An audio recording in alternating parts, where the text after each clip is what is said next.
This is the Intellectual Investor Podcast, episode number 233, The Hidden Risk in Religion Stocks, written by Vitaliy Katsenelson and read by Elliot. For more episodes, go to investor.fm. Beauty and embarrassment of writing is that your past essays can be easily unearthed and brought to the present.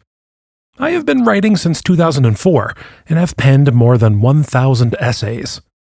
Many of them should remain 6 feet deep in the dust of history, but I'll unearth a few that I believe are worth revisiting and will provide additional comments at the end of each essay.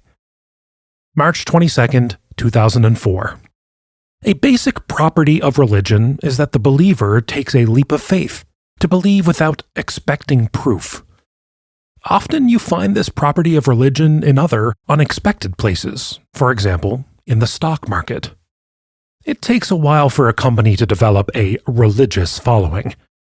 Only a few high-quality, well-respected companies with long track records ever become worshipped by millions of investors. My partner, Michael Kahn, calls these religion stocks. The stock has to make a lot of shareholders happy for a long period of time to form this psychological link. The stories, which are often true, of relatives or friends buying a few hundred shares of the company and becoming millionaires have to fester a while for a stock to become a religion.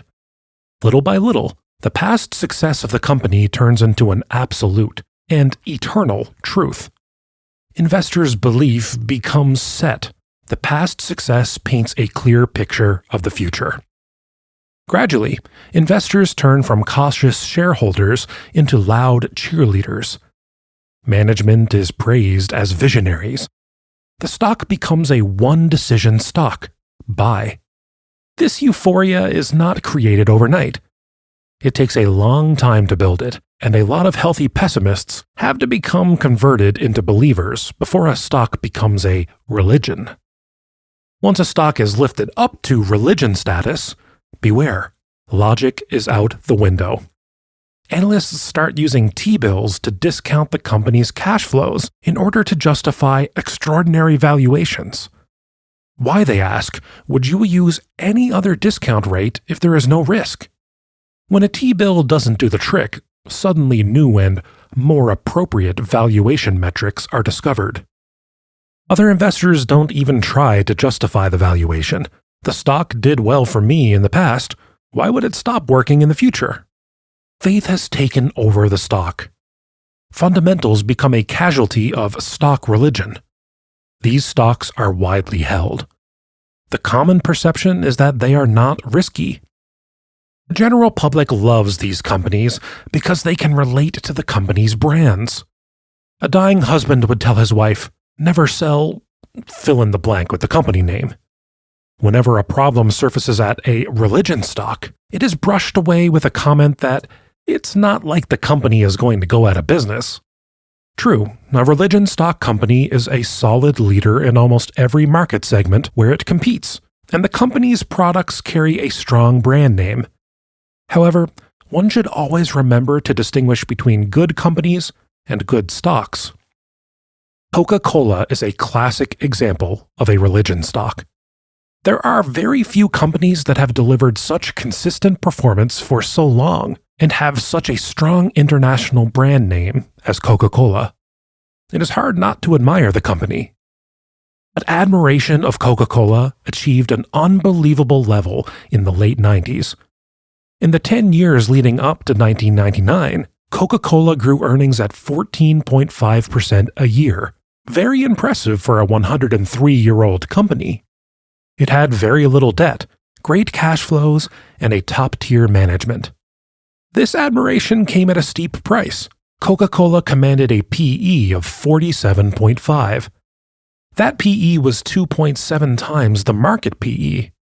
Even after T-bills could no longer justify Coke's valuation, analysts started to price hidden assets, Coke's worldwide brand. No money manager ever got fired for owning Coca-Cola.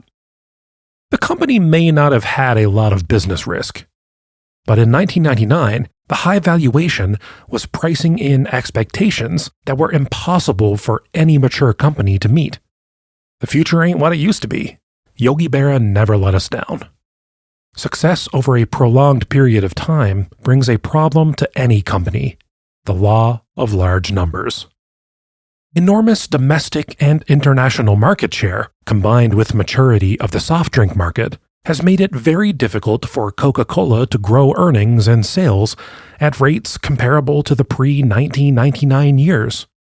In the past 5 years, earnings and sales have grown 2.5% and 1.5% respectively. After Roberto C. Goizueta's death, Coke struggled to find a good replacement, which it actually needed. Old age and arthritis eventually catch up with religion stocks. No company can grow at a fast pace forever. Growth in earnings and sales eventually decelerates. That leads to a gradual deflation of the religion premium. For Coke, the descent from its religious status resulted in a drop of nearly 20% in the share price, versus an increase of 65% in the broad market over the same time. And at current prices, the stock still is not cheap by any means. It trades at 25 times December 2004's earnings, despite expectations for sales growth in the mid-single digits and EPS growth in the low double digits. It takes a while for the religion premium to be totally deflated because faith is a very strong emotion. A lot of frustration with subpar performance has to come to the surface. Disappointment chips away at faith one day at a time. Religion stocks are not safe stocks. The leap of faith and perception of safety come at a large cost, the hidden risk of reduction in the religion premium. The risk is hidden because it never showed itself in the past. Religion stocks, by definition, have had an incredibly consistent track record. Risk was rarely observed. However, this hidden risk is unique because it is not a question of if it will show up, but a question of when. It is very hard to predict how far the premium will inflate before it deflates, but it will deflate eventually. When it does, the damage to the portfolio can be huge.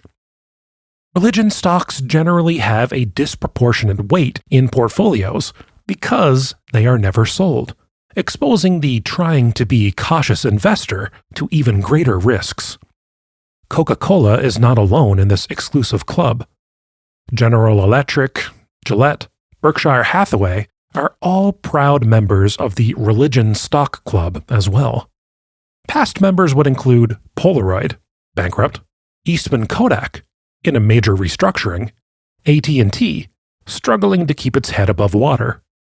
That stock is down from over $80 in 1999 to $18 today. Emotions have no place in investing. Faith, love, hate, and disgust should be left for other aspects of our life. More often than not, emotions guide us to do the opposite of what we need to do to be successful. Investors need to be agnostic toward religion stocks. The comfort and false sense of certainty that these stocks bring to the portfolio come at a huge cost: prolonged underperformance. My thoughts today, 20 plus years later. This is one of the first investment articles I ever wrote.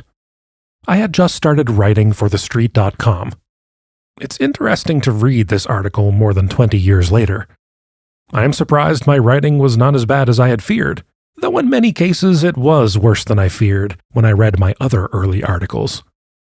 So much has happened since then. I am a different person today than I was back then. I have 2 more kids. I have written 3 more books and 1,000 articles. The last 2 decades were my formative years as an investor and adult. The goal of the article was not to make predictions, but to warn readers that the long-term success of certain companies creates a cult-like following and deforms thinking. In fact, my original article, the one I submitted to TheStreet.com, did not mention any companies other than Coke. The editors wanted me to include more names so that the article would show up on more pages of Yahoo Finance. With the exception of Berkshire Hathaway, all of these companies have produced mediocre or horrible returns. In the best case, their fundamental returns in their old age were only a fraction of what they were when these companies were younger and the world was their oyster. To my surprise, Coke stock is still trading at a high valuation. Its business has performed like the old-timer it is, with revenue and earnings growing by only 3 to 4% a year. The days of double-digit revenue and earnings growth were left in the 80s and 90s, though the high valuation remained.